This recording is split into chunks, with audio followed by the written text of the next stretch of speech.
네, 우리 좌우에 계신 분들, 앞뒤에 계신 분들 인사하겠습니다. 오늘도 수고하셨습니다.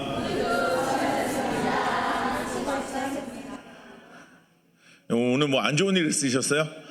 네, 오늘 뭐 안 좋은 일 있으셨어요? 아니, 얼굴이 다들 이렇게 그냥 그늘이셔갖고 감사해요. 네, 하나님께서 오늘 남은 하루도 우리에게 은혜 주시기를 소망합니다. 네, 우리 함께 갈라디아서 말씀을 계속해서 우리 함께 은혜를 나누도록 하겠습니다. 여러분, 우리나라 고유 음식하면 가장 먼저 떠오르는 음식이 혹시 뭐세요? 네? 불고기. 요거 생각 못했어요. 불고기. 저도 좋아합니다. 불고기. 네, 뭐가 또 생각나세요? 김치. 아까 김치 있었고. 네. 저기 개인 좋아하시는 거 말씀하시는 게 아니고요. 우리나라 대표 음식, 뭔가 고유 음식 하면 딱 떠오르는 거, 떡국, 네, 이것도 개인 취향이긴 한데, 우리나라 고유 음식 중에서 가장 먼저 대표할 만한 음식을 떠올리라고 하면 김치가 맞죠. 김치는 이제는 우리나라 고유의 음식뿐만이 아니라 세계적으로도 이제는 사람들이 좋아하는 음식이 되었습니다. 그런데 이 김치가요, 지역마다 조금씩 차이가 있어요.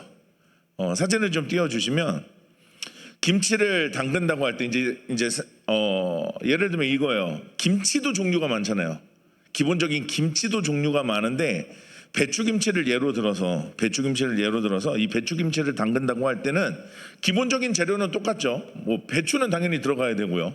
네, 배추는 당연히 들어가야 되고 뭐 고춧가루 들어가야 되고 소금도 들어가야 되는데, 문제는 지역마다 조금씩 차이가 나는 게 젓갈이 달라요. 젓갈이 다릅니다. 그래서 이걸 찾아봤더니 또 재밌는 건 해양수산부 공식 블로그에 또 이게 있어요. 이 내용이 지역마다 어떤 젓갈을 쓰는지, 그래서 어떤 차이들이 있는지 이제 나오는데, 보니까 이거예요. 서울 경기 지역은요, 기본적으로 새우젓을 쓰긴 합니다. 그런데 조기젓도 좀 쓰면서 주로 담백한 맛을 낸다고 해요. 서울 경기 지역은. 그리고 강원도, 혹시 강원도 계세요? 강원도. 나는 출신이 강원도다. 아무도 안 계세요? 그러면 틀려도 괜찮겠다. 자, 강원도는 똑같이 새우젓을 쓰기는 합니다만, 이제 바닷가 근처에 있는 데도 많다 보니까 창란젓, 아니면 잘게 자른 오징어나 북어나 생태살 같은 것을 써서 배추김치를 담그기도 한다고 해요. 충청도는, 혹시 충청도 계세요? 충청도. 많이 계시네요. 충청도는 깔끔하게 맛을 내는 게 특징인데, 새우젓이나 조기젓도 쓰면서 황석어젓을 좀 쓰기도 한대요. 네, 그래서 이 황석어젓을 이용해서 김치를 담근다고 하고요. 전라도 계세요? 전라도? 우와. 전라도는 사람이 많은 것만큼 젓갈도 많이 쓴대요. 그래서 새우젓도 쓰면서 멸치젓, 밴댕이젓, 뭐 병어젓, 이제 이런 걸 써서 이제 배추김치를 담근다고 합니다. 경상도도요. 혹시 경상도 계세요? 경상도? 생각보다 많지 않은데요, 경상도? 근데 경상도도 젓갈을 많이 사용한대요. 그래서 새우젓은 당연히 포함이 되지만 이제 갈치의 내장으로 만든 갈치 속젓이라는 것을 사용해서 이 김치를 담근다고 합니다. 그러니까 같은 김치인데 맛이 같을까요, 다를까요? 이 김치 맛이 지역마다 조금씩 차이가 있어요. 어떤 것은 담백하고 어떤 것은 굉장히 깊고 어떤 것은 이 강력한 젓갈의 맛에 쪄든 김치도 있고, 어쨌든 같은 김치지만 맛이 다릅니다. 여러분, 그러나 중요한 건 이거예요. 김치는 그래도 김치예요. 네, 화면에 글자 보이죠? 김치는 그래도 김치다. 다시 말하면 경상도 사람들이 전라도 김치를 맛보고 이게 김치야! 라고 하지 않아요. 뭐 경상도 사시는 분, 전라도 사시는 분들이 서울 김치를 먹고 이게 김치야! 라고 하지 않아요. 네, 김치는 김치, 같은 김치. 그러나 이 지역마다 만든 김치 맛이 조금씩 차이가 나는, 그리고 그것을 같이 다 공유하고 또 같이 그 김치를 인정하죠. 여러분, 오늘 본문의 말씀이 이와 같습니다. 오늘 말씀을 함께 좀 살펴보려고 하는데, 1장에 이어서 사도 바울은 계속해서 복음에 대한 이야기를 합니다. 다른 복음에 대한 문제, 이 갈라디아 교회에 처했던 상황에서 이 다른 복음의 문제가 무엇인지, 특별히 1장 마지막 부분에서는 자신이 하나님께 어떻게 부름을 받는가를 통해서 이 복음에 대한 이야기를 해요. 하나님께서 자신의 삶을 통해, 그리고 자신이 그리스도의 계시로 말미암아 부름을 받았고, 그것이 누군가의 의지나 노력이 아니라 어머니의 태 속에 있을 때부터 택정함, 구별된 것이라고 이야기를 합니다. 여러분, 사도 바울이 그리스도를 믿는 사람을 억압하고 핍박하고 그들을 죽일 때조차도 하나님이 그를 향한 택정함이 있었다라는 사실을 사도 바울은 깨달았던 거예요.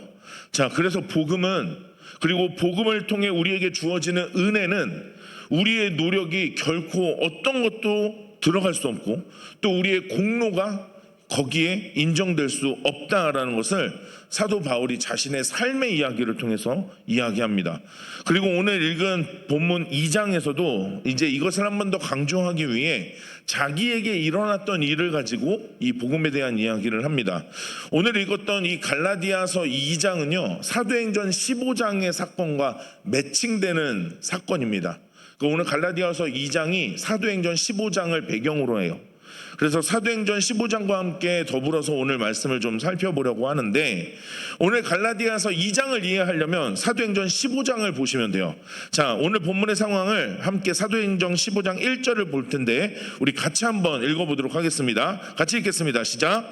어떤 사람들이 유대로부터 내려와서 형제들을 가르치되 너희가 모세의 법대로 할례를 받지 아니하면 능히 구원을 받지 못하리라 하니. 네, 사도행전 15장 1절에서 이 갈라디아서 2장의 상황을, 이 갈라디아 교회의 배경을 이야기하는 거예요. 무슨 얘기냐면 유대로부터 어떤 사람들이 왔어요, 가르치기 위해. 그런데 이들이 가르치는 내용이 뭐였냐면, 믿음도 있긴 해야 되는데 할례를 안 받으면, 율법을 따라 할례를 안 받으면 너네가 능히 구원을 받을 수 없다라는 이야기를 하는 사람들이 있었다는 거예요. 자, 이 이야기 이후에 이 사도행전 15장에서 이 문제에 대해서 이제 바울과 바나바가 예루살렘에 갑니다. 그런데 사도행전에는 안 나오지만 오늘 갈라디아서 본문에는 보니까 함께 간 사람이 한 명 더 있는데, 그 사람이 헬라인 디도라는 사람이었어요. 그래서 이 디도도 함께 동행을 했고, 그 자리에서 할례 문제를 가지고, 이 율법을 지키냐 마냐의 문제를 가지고 변론과 논쟁이 예루살렘 교회에서 일어납니다. 자, 그런데 이것 또한 계시를 따라 이루어진 일이라고 사도 바울은 고백합니다. 그러니까 자신이 의도한, 자신의 어떤 계산대로 거기에 간 것이 아니라 하나님의 계시를 따라 내가 거기에 갔다라는 것을 이야기를 해요. 오늘 본문 2절을 보시면 이렇게 기록해요. 계시를 따라 올라갔대요. 자신이 예루살렘에 계시를 따라 올라가 내가 이방 가운데서 전파하는 복음을 그들에게 어떻게 했다고요? 제시했다고요. 자, 나머지는 한번 같이 읽어보겠습니다. 시작. 유력한 자들에게 사사로이 한 것은 내가 다름질하는 것이나 다름질한 것이 헛되지 않게 하려 함이라. 2절 말씀 잠깐만 띄워주시면, 자, 여러분, 예루살렘에 가서 이 사도 바울이 한 일이 뭐였냐라면, 이방 가운데서 전파하는 복음을 예루살렘에 있는 유력한 자들, 이 유력하다라는 말이요, 무슨 얘기냐면 예수님의 제자들인 사도들을 말해요. 예루살렘 교회에 있던 예수님의 제자들, 그 다른 사도들에게 이 전파한 복음을 어떻게 했다고요? 제시했다. 어떻게 했다? 제시했다. 여러분, 이 제시했다라는 말이 헬라어로 티테미라는 말이에요. 무슨 얘기냐면 누군가에게 어떤 것을 고려하도록 제시해줬다. 다시 말하면 이렇게 내가 뭔가를 하고요, 확인받는 거예요. 이거 맞아? 이거 괜찮아? 이 말이, 이 제시했단 말이 아나티테미, 한번 확인해봐 라는 뜻이에요. 그러니까 사도행전의 이 상황과 더불어서 종합하면 바울은 자신이 전하는, 이방에서 전하는 이 복음이 혹시 왜곡된 건 아니지, 내가 잘못된 건가? 라는 것을 모든 사람들 앞에서 자기가 복음을 제시함으로써 지금 사도들과 함께 확인하고 검증하는 상황이에요. 자, 그런데 다행인 것은 이 일을 통해서 예루살렘에 있던 사도들도 같은 복음을 이야기한다는 것이 사도행전 15장에는 기록되어 있습니다. 사도행전 15장 8절과 9절을 보시면 이렇게 기록되어 있습니다. 우리 같이 한번 화면을 보시면서 읽어볼게요. 시작. 또 마음을 아시는 하나님이 우리에게와 같이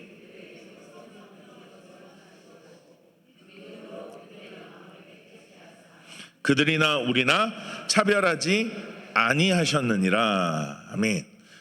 그러니까 지금 사도 바울의 복음을 듣고요, 베드로와 야고보는 왜 너희들이 율법을 통해서 이들을 괴롭게 하려고 하냐, 이들도 똑같이 하나님이 한 성령을 주셨고 그들의 마음을 믿음을 통해서 깨끗하게 하사 차별하지 않고 하나님이 은혜를 주시고 구원을 주신다라는 이야기를 지금 하고 있는 거예요. 그러니까 복음이면 충분하다는 것을, 그리고 율법의 노력과 수고와 공로가 있지 않아도 아무 상관없다는 것을 지금 확인하고 있는 거예요. 더불어서 바울이 전한 복음이 유대 문화권에서도 전해지는 복음과 동일하다는 것, 다른 복음이 아니라는 것을 오늘 지금 확인하고 있는 거예요. 자, 그런데 더 중요한 게 있어요. 왜 이렇게 사도 바울이 했냐라는 거예요. 이렇게까지 할 필요가 있었을까라는 건데요. 바울의 이런 행동은 먼저는 자신이 하나님 앞에 하는 수고나 헌신, 그리고 복음을 전하는 이 애씀이 헛된 것이 아니라는 것을 증명하기 위해서였어요. 그래서 아까 읽었던 오늘 본문 2절 말미에 보시면 이렇게 기록돼요. 내가 다름질하는 것, 그리고 다름질한 것이 헛되지 않게 하려고 라고 기록합니다. 다시 말하면 자신이 이전에 복음을 전했던 그 하나님 앞에서의 수고, 그리고 지금도 그 복음을 전하기 위해 애쓰고 있는 자신의 그 수고와 헌신이 무의미한 것이 되지 않게 하려고 지금 복음을 유대에 있는 다른 사도들과 함께 확인하는 작업을 하고 있는 거죠. 그리고 사도 바울의 이런 행동은요, 복음의 진수, 그리고 복음의 핵심을 지키기 위해 복음을 수호하려는 행동이었다라는 점에서 굉장히 중요합니다. 그러니까 단순히 너 내 거랑 똑같아? 라는 것을 확인하고 싶었던 게 아니라 내가 그리스도를 통해서 계시받은 이 복음이 지금 정말로 맞는 것인가 라는 것, 이 복음의 핵심을 지켜내기 위해서 예루살렘에 있는 사도들과 그 복음을 확인하는 시간이었던 거예요. 단순히 이 복음을 검증하는 정도가 아니라 내 복음이 정말로 잘못된 길로 가는 게 아니라 정말 바른 복음인가.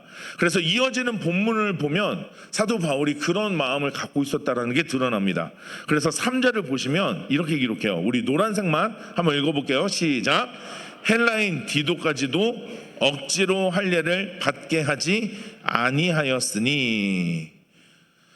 그러니까 사도행전 15장에 보면 바리새인 중에 어떤 사람들이요, 이방인들도 모세의 율법을 따라 할례를 받아야 된다라고 이야기하는 사람들이 있었어요. 그런데 거기에 오늘 동행했던 사람 중에 한 명이 이 헬라인이 있어요. 이방인인 거죠. 그런데 이 사람들에게 아마 무언의 압박이 있었을 거예요. 할례를 받게 해야지. 아니 똑바로 가르쳐야지, 이게 뭐 하는 거야. 그러나 오늘 3절에서 사도 바울은 헬라인 디도에게 억지로 할례를 받게 하지 않았다라고 이야기를 해요. 여러분, 이어지는 본문의 내용을 보면 다른 복음으로 교회와 성도를 이렇게 뒤흔드는 시도가 있었다는 거죠. 여러분, 오늘 본문 4절에도 보면 이렇게 기록합니다. 이는 가만히 들어온 누구 때문이라? 거짓 형제들이 있었다는 거예요. 가만히 들어온 거짓 형제들. 그들이 가만히 들어온 것은 그리스도 예수 안에서 우리가 가진 자유를 어떻게 하고 엿보고 우리를 어떻게 하고자 종으로 삼고자 했다라고 이야기하고 있어요. 그러니까 교묘하게 지금 율법을 지켜서 할례를 받게 만드는 이 행동이 결국은 이들을 종으로 삼고자, 율법의 종으로 만들려고 가만히 들어온 이 거짓 형제들이 그런 행동을 하고 있었다는 거예요. 여러분, 여기서 엿보다라는 말이요, 파레이삭토스라는 말입니다. 그래서 이 말이 정탐하다라는 뜻이 있는데, 여러분 이런 거예요. 이렇게 해보죠. 엿보다. 여러분 이렇게 엿보다 빼꼼, 네, 빼꼼. 여러분 요 엿보다 요 뭔지 아시죠? 네, 빼꼼. 네, 빼꼼.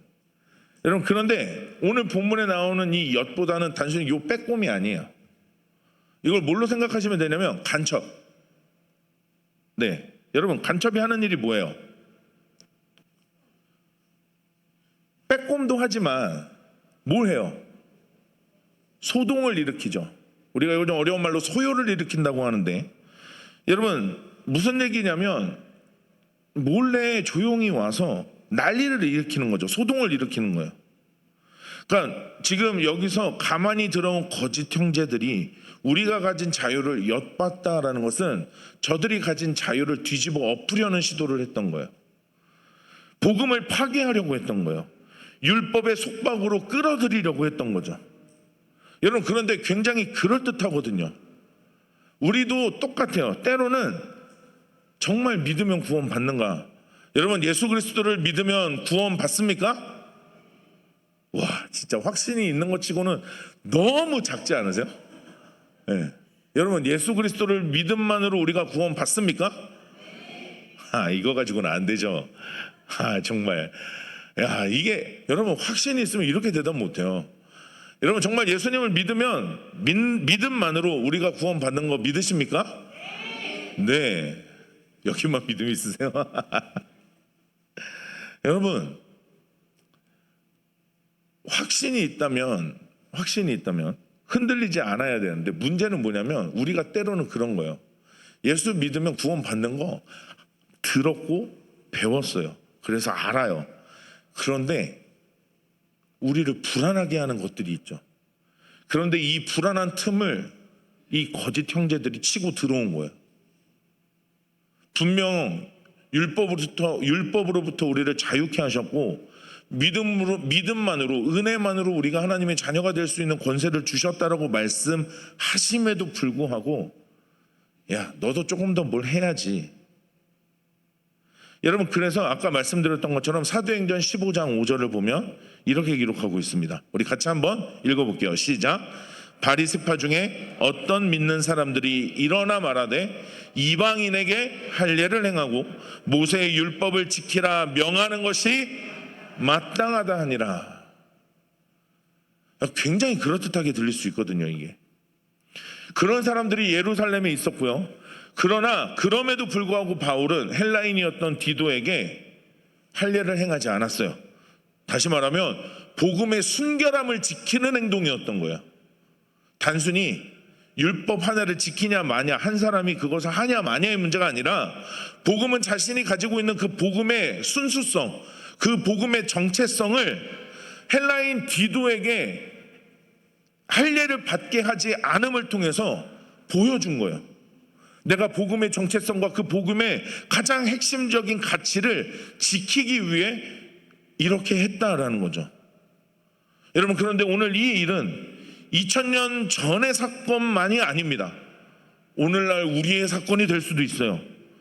여러분 교묘하게 자리 잡은 거짓 형제들이 오늘날에는 열심히 한다는, 혹은 와 정말 헌신한다라는 말로 세련된 가면을 쓰고 우리 가운데 침투해 있을 수 있다는 거죠. 그러니까 우리는 때로는 어떤 사람들을 바라볼 때 그러는 거야. 와 집사인데, 와 권사인데, 장로인데, 목사인데 저것도 안 해. 이 정도는 해야지. 여러분 우리가 이렇게 누군가를 판단할 수도 있다는 거죠. 야 이것까지 해야, 이렇게까지 해야 구원 받는 거지. 이렇게까지 해야 너가 복을 받지. 여러분 이런 유혹들이 오늘날 우리들에게도 있을 수 있다는 거예요. 여러분 이런 유혹들은 2000년 전에도 오늘 우리들에게도 동일하게 이루어지고 있어요. 여러분 사도 바울은 그러나 그런 상황 속에서 이렇게 고백합니다. 5절에 자 우리 노란색만 읽어볼게요. 시작. 한시도 복종하지 아니하였으니. 한 번 더요. 시작. 한시도 복종하지 아니하였으니. 그런 유혹으로부터 복종하지 않았다, 흔들리지 않았다라고 해요. 왜냐하면 복음의 진리가 항상 너희 가운데 있게 하려고. 복음의 진리, 이 진리라는 말, 이 가치, 유일한 가치를 말해요. 복음만이 유일한 가치라는 것을 고백하는 말인데, 이것이 너희들에게 항상 있게 하려고 내가 그런 유혹에도 불구하고 넘어가지 않았다는 거예요. 거기에 복종하지 않았고 굴복하지 않았다는 거죠. 여러분, 복음은 동일합니다. 여러분, 우리나라에서 교회를 다니시든 미국에서 교회를 다니시든 복음은 똑같습니다. 복음은 언제나 동일합니다. 그 동일한 복음은 바로 우리에게 자유를 주시는 하나님의 은혜임을 믿으시기를 주님의 이름으로 축복합니다. 우리의 공로나 우리의 수고, 우리의 노력이 들어갈 수 없고 오로지 하나님의 은혜만이, 예수 그리스도의 공로만이 인정되어 우리가 하나님의 자녀가 되는, 하나님의 은혜의 약속이 되는 줄 믿으시기를 축복합니다. 자, 그런데 이 복음에는 또 한 가지 특징이 있어요. 뭐냐면 복음은 우리를 자유롭게 한다는 거예요. 우리를 자유케. 여러분, 여기서 이 자유롭게 한다는 것은 우리에게 다양성을 인정하게 한다라는 겁니다. 그 다양성을 통해서 우리가 하나가 될 수 있다는 건데, 여러분 오늘 9절 말씀을 같이 한번 읽어보도록 하겠습니다. 9절입니다. 시작. 또 기둥같이 여기는 나와 바나바에게 친교의 악수를 하였으니 우리는 이방인에게로 그들은 할례자에게로 가게 하려 함이라. 여러분, 사진을 한번 보시면서 좀 이야기를 하면요, 오늘 예루살렘에서 사도 바울과 바나바가, 그리고 야고보, 게바, 요한, 다시 말하면 베드로, 야고보, 요한이 함께 만나요. 그들이 친교의 악수를 나눕니다. 이 친교의 악수는 단순히 반가워 친구야 요거 아니고요, 우리는 서로 다른 사명을 갖고 있어요. 너희는 이방인에게로 부름을 받았고 우리는 할례자에게로 부름을 받았지만 우리는 하나의 복음으로 하나 된 공동체라는 것을 인정하는 행위가 친교의 악수였어요. 특별히 바울이 이방인의 사도로 성령의 인도하심을 따라 자신들과 동일하게 그 성령의 권위를 가졌다는 것을 인정하는 행위가 이 본문에 나오는 친교의 악수, 다시 말하면 사도 바울을 공적으로 지금 인정하는, 하나님의 부름을 받은 사도로 인정하는 행동이었던 거예요. 여러분, 복음은 같지만 서로 각자가 그 복음을 들고 있는 곳이, 그리고 그들이 만나는 사람이 달라요. 어떤 사람은 헬라인, 이방인을 만났고요, 어떤 사람은 유대인을 만나는 거예요. 서로 달라요. 하지만 한 복음 안에 있음을 확인하는 신학적인 일치의 의식이 이 친교의 악수를 했다라는 의미예요. 네. 너와 내가 다르지만 우리는 하나야, 이런 의미. 여러분, 그런데 여기에 대해서 사도 바울이 이야기하는 게 있어요. 여러분, 서로 이렇게 다른 점에 있어서 이런 것도 있을 수 있거든요. 우리가, 야, 일단 여기 와서 너 우리랑 교육 좀 받고, 너 예수님이랑 같이 안 있었잖아, 훈련 좀 받고 여기서 기본적으로 사도로 해야 되는 일들에 대해서 너 좀 고민 좀 해보고, 그리고 뭐 가든지 말든지. 근데 이게 아니라 6절에 보면요, 오늘 사도 바울이 뭐라고 이야기하냐면 이렇게 기록합니다. 같이 한번 읽어볼게요. 시작. 유력하다는 이들 중에 본래 어떤 이들이든지 내게 상관이 없으며 하나님은 사람을 외모로 취하지 아니하시나니 저 유력한 이들은 내게 의무를 더하여 준 것이 없고. 이게 가로가 들어가서 지금 되게 헷갈리실 텐데 가로를 빼고 한번 읽어볼게요. 자, 가로를 빼고 시작. 유력하다는 이들 중에 저 유력한 이들은 내게 의무를 더하여 준 것이 없고. 이 유력한 이는 아까 말씀드렸던 사도들을 말하는데, 유력하다는 이들 중에 유력한 이들은 아까 말했던 예수님의 그 삼총사 베드로, 야고보, 요한, 저들이 내게 무엇을 더해준 게 없다? 의무를 더해준 게 없다. 다시 말하면 사도 바울이 이방인의 사도로 부름을 받는데, 아까 말씀드렸던 것처럼 야, 너 부름 받았으면 여기 와서 우리한테 훈련 좀 받고 이런 거 좀 하고 가야지, 이런 무엇인가 책임과 의무를 더하지 않았다는 거예요. 억지로 뭔가를 해야 되는 상황을 만들지 않았다는 거죠.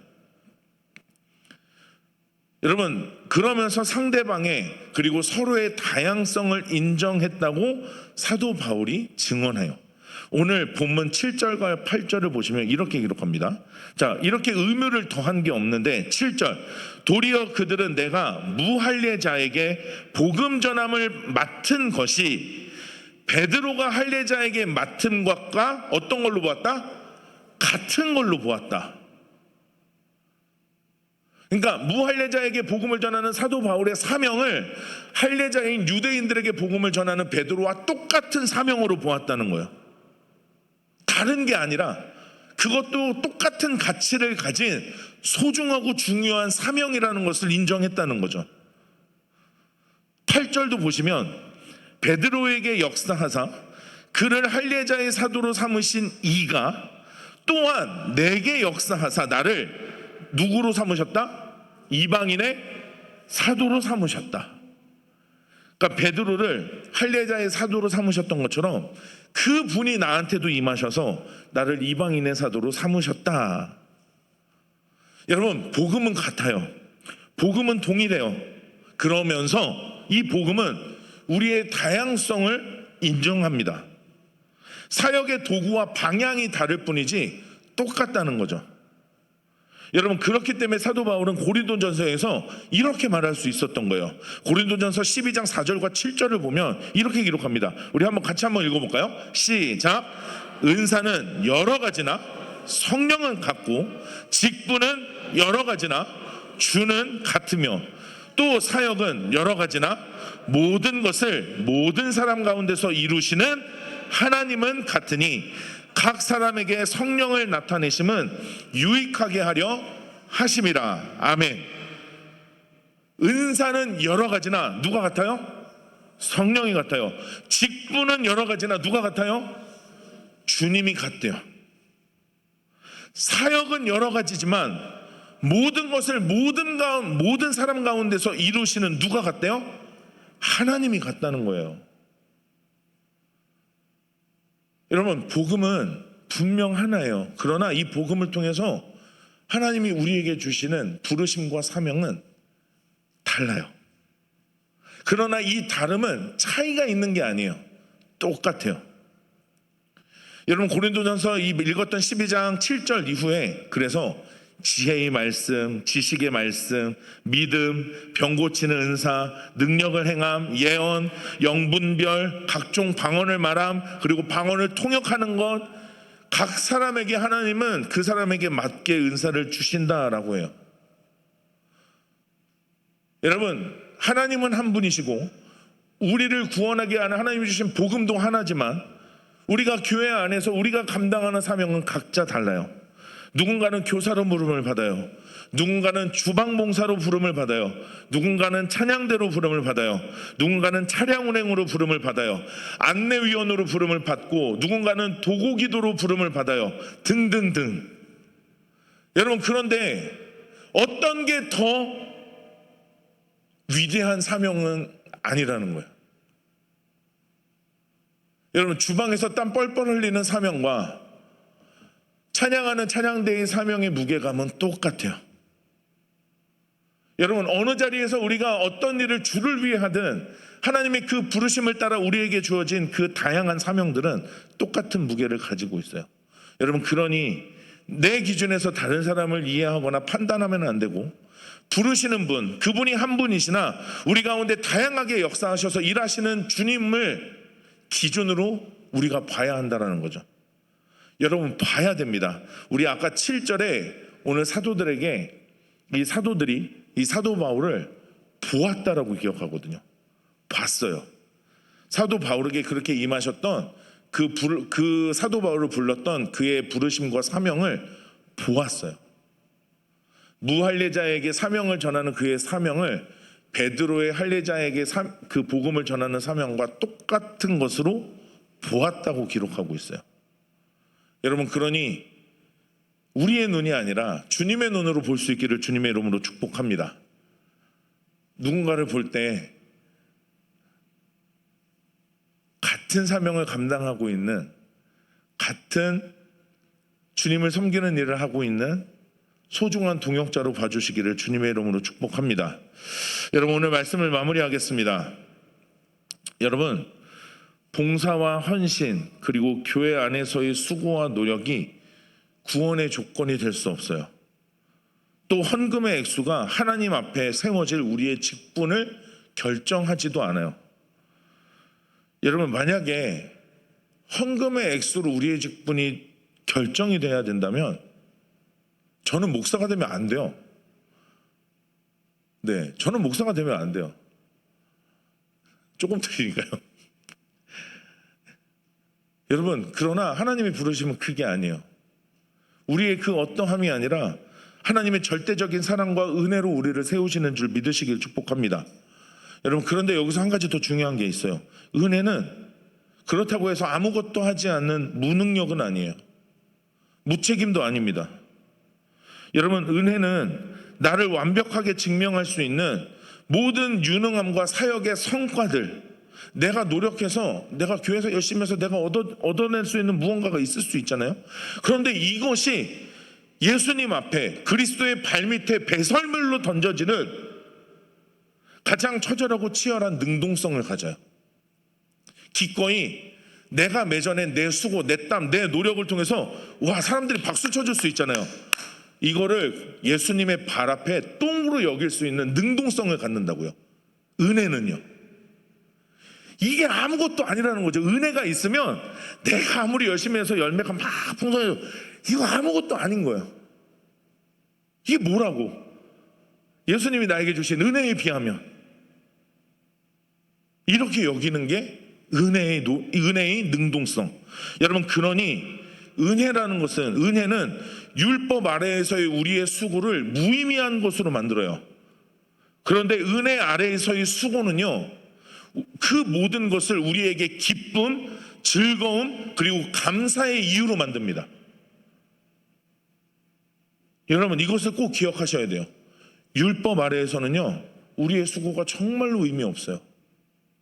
그런데 은혜 아래 있을 때 우리의 수고는 감사의 이유가 되고 예배의 이유가 되고 하나님을 의지할 이유가 되고 우리 마음이 늘 기쁠 수 있는 그 즐거움의 이유가 된다라는 거예요. 여러분, 이게 복음이에요. 여러분, 이게 복음입니다.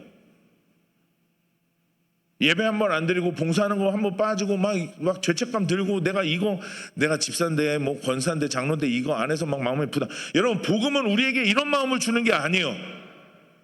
그러나 반대로 그 복음의 은혜는 내가 이걸 기쁨으로 해야 되겠구나.